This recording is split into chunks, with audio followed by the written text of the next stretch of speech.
Hi, my name is Sam Led, and welcome to The Fearless Now. This is for you and you in the nosebleed seats if you're looking for an easier way to approach anxiety, stress, and unhealthy habits from the inside out.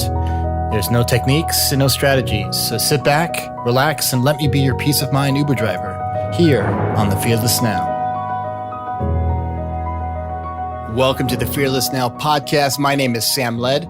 I'm a transformational coach and soon to be author of the book Fearless, coming very soon. I've been saying that for the last 5 years, but it is coming, ladies and gentlemen. And before we get started with this episode that I am so honored to share with all of you, because it is for all of you, for you and you in the nosebleed seats, would you buy me a cup of coffee first? The greatest way to support this podcast, ladies and gentlemen, is to buy me a cup of coffee. That's it. You know, this podcast is a labor of love for me. It helps me see what is true in myself, and most importantly, in all of us as a collective. And when I can deliver this message to you every week, it's the best feeling ever. But this podcast does not come for free. I have to pay a wonderful guy in Canada some money a month. It's not cheap, and it comes out of my pocket. So if you could help me out for the price of a cup of coffee, I'm talking like less than Starbucks, buy me a cup of coffee, and you can show your support for the Fearless Now podcast.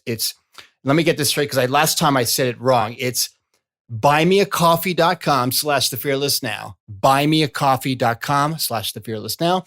And I'm going to repeat it because 3 times the charm, buymeacoffee.com/thefearlessnow, and show your support for this podcast that is so powerful because it empowers me to share the wisdom and knowledge of the work that I share with my clients and the work that I share. And I walk the walk and talk the talk. And I love you guys. So show your support for this podcast. You can donate $1, donate $5, whatever you want. Buymeacoffee.com/thefearlessnow, buymeacoffee.com/thefearlessnow, and show your support for this podcast, because this podcast is made possible by you and you in the nosebleed seats. All right. Get that stuff out of the way as I sip on my cup of coffee here. And looking outside, it's getting kind of cold. I kind of like it. Well, I don't really like it, but I kind of like the change. It's nice welcoming change in. And for people like me who, for better or for worse, have this neurodiverse, interconnected network of neural processes going on between my ears, and daily life is a little bit different than a neurotypical person. For better or for worse, especially first thing in the morning when I'm just ridiculously cranky and you don't want to be around me. But for neurodiverse people, we experience the world more intensely. And it's hard to kind of put into words exactly what that experience is like. And when I talk about the noise, I talk about the noise every podcast episode, that we have this thing called thought that is the greatest technology ever. And it's being modulated by this supercomputer called the brain that loves you, wants to keep you safe, but it's as perfectly imperfect as your laptop computer at home. It's going to glitch. And of course, we have this thing called conditioning, and we absorb everything around us and the environment around us over the years and decades. What happens? It impacts itself, and the brain just pulls the levers of old memories and traumas and packages it up and hits the play button when we're triggered by something. And that happens with all of us. In the neurodiverse person, that experience can be extraordinarily intense. I think intense is putting it lightly.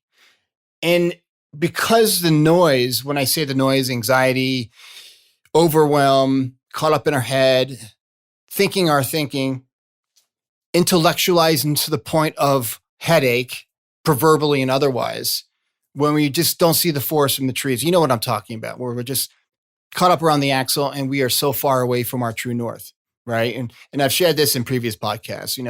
The only thing that the noise is telling us is that we're a little bit off center. We're farther away from who we are. It's not to be listened to. It's not to be taken on. None of the gobbledygook that's going on when we are caught up in that wow and flutter between our ears when we're stressed out and anxious.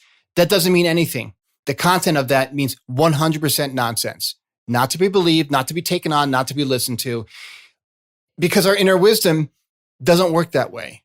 But for a neurodiverse person, especially myself that was diagnosed with ADHD and a little sprinkling of OCD here and a little bit of anxiety over there, it's a Venn diagram. Isn't life grand? Isn't life fun? It can be very, very intense at times. And it's also a paradoxical type of experience because for me, as someone who is in that neurodiverse category, container, whatever you want to call it. I mean, we're all human beings. We're all the same underneath the noise, right?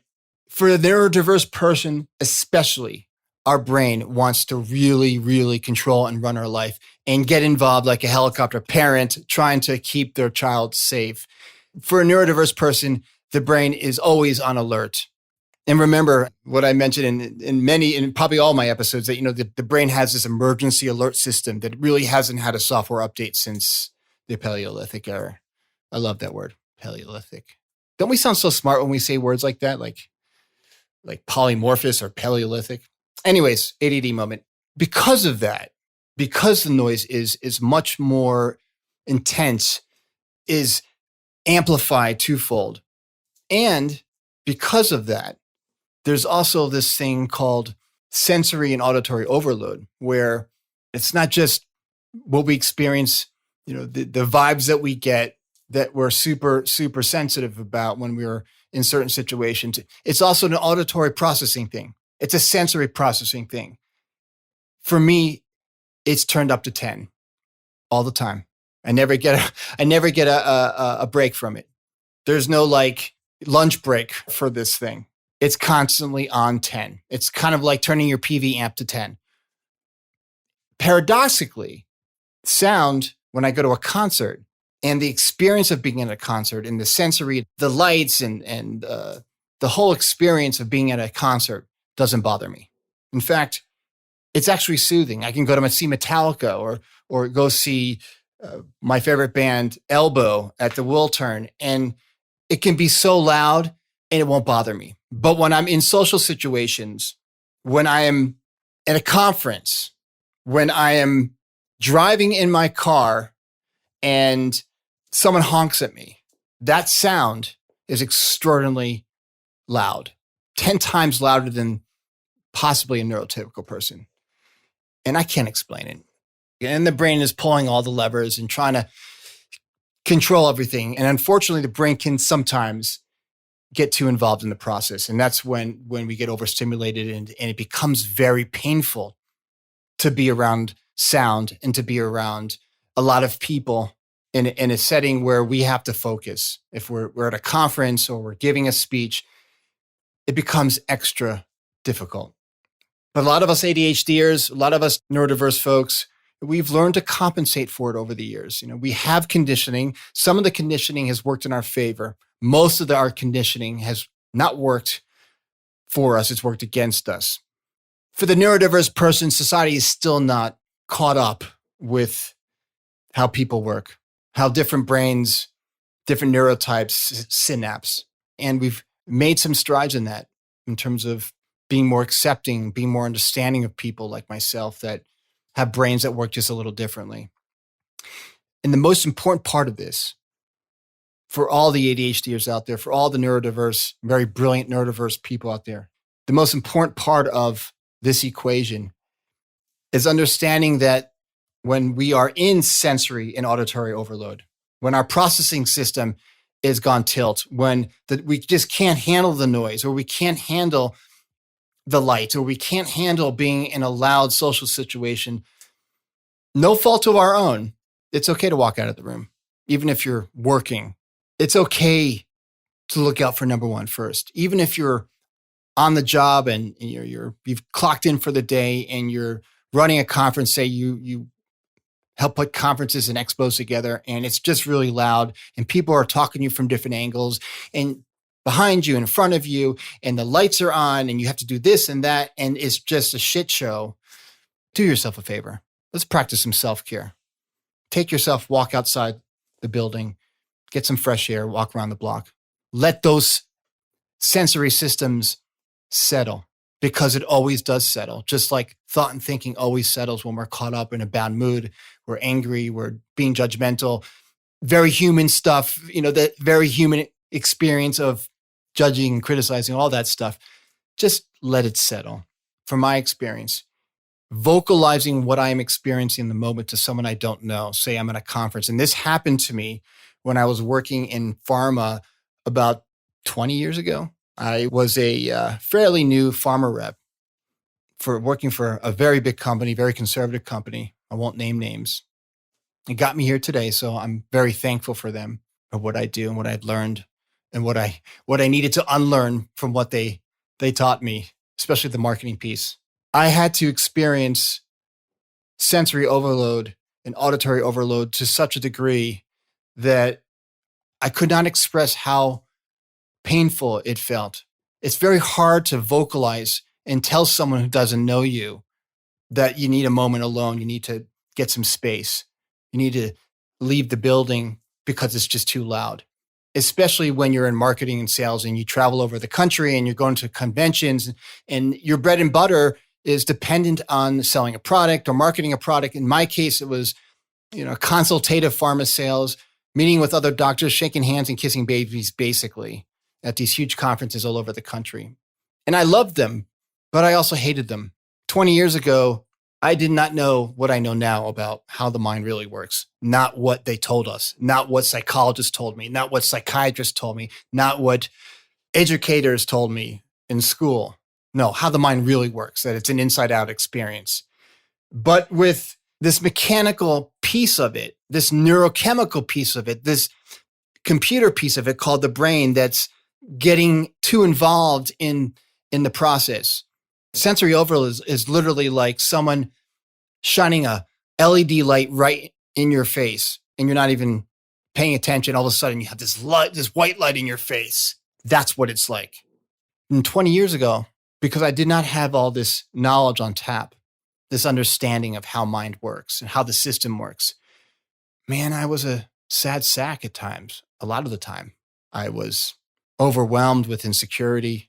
I felt there was something wrong with me. I was broken. People didn't understand me, that I could not function and make a living in the world. Like it wasn't possible. I mean, I couldn't tell people that the room was too loud and the lights were too bright and I couldn't hear them and I couldn't focus.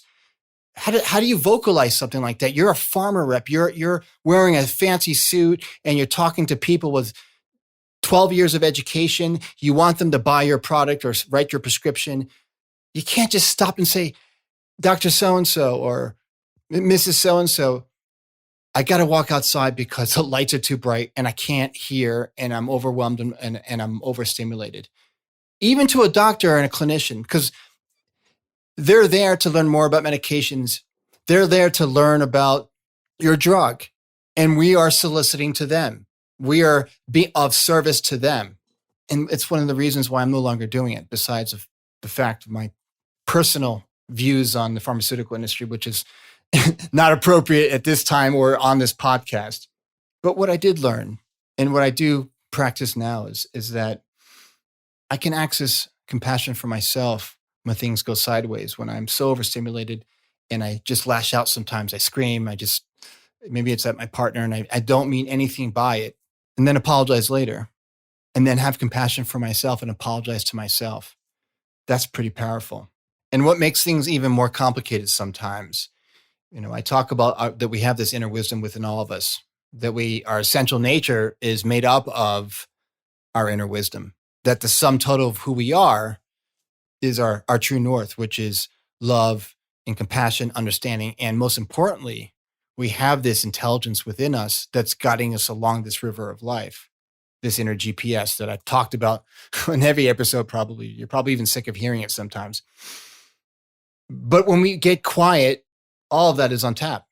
Like you don't fall in love with the partner when you're caught up in your head and the noise or trying to intellectualize. Your intellect gets you on the first date, right? Gets you to the restaurant, driving your car, but then your inner GPS takes over. Same thing with work. Same thing with writing a book. Same thing with buying your first car. Like the essential piece of all of us is that inner intelligence. That's our sweet spot. But for someone who has a very speedy, neurodiverse mind like myself, it's hard to see that under the noise sometimes because my mind noise is amplified twofold and it never shuts off when it's on. Now, hear me out there. It's always on. Sometimes it moves into the background. Sometimes it's off muted somewhere. But the muted mind noise is louder than the neurotypical's noise that's going on, the chatter, the constant narrator going on. And sometimes it's hard to stay neutral and see other people's psychological innocence when someone is in a low mood or someone is arguing with you or someone is just being an asshole, like we all can be sometimes. We have this understanding that we don't cause someone to feel a certain way, that it's an inside out experience. Because we're living in this world of thought, we're really not living in the world of the outside experience. But when we drop into the present moment, voila, we're back. But for an ADHDer like me, staying neutral and seeing someone's psychological innocence when they're coming at me, when they're being critical or they're just in a bad mood and they're not being nice to me. And it's hard for me to see that because the noise is so loud. And sensory wise, we pick up everything. We're like a neural Velcro, right? We pick up lint. It's like a lint. We're like one big lint filter, right? Or lint roller, cleaning off the sensory lens. Well, we can't do that. We have to let it settle. And for a lot of us, that's really hard. And it can be frustrating to our partners and to our friends and to people that love us that see our core. We all get frustrated with each other sometimes. But for the neurodiverse person, when somebody is frustrated with us, it's exceptionally difficult to see it from a neutral perspective because no one causes someone else to be upset unless you're physically or emotionally abusing them or yelling curse words or expletives at them.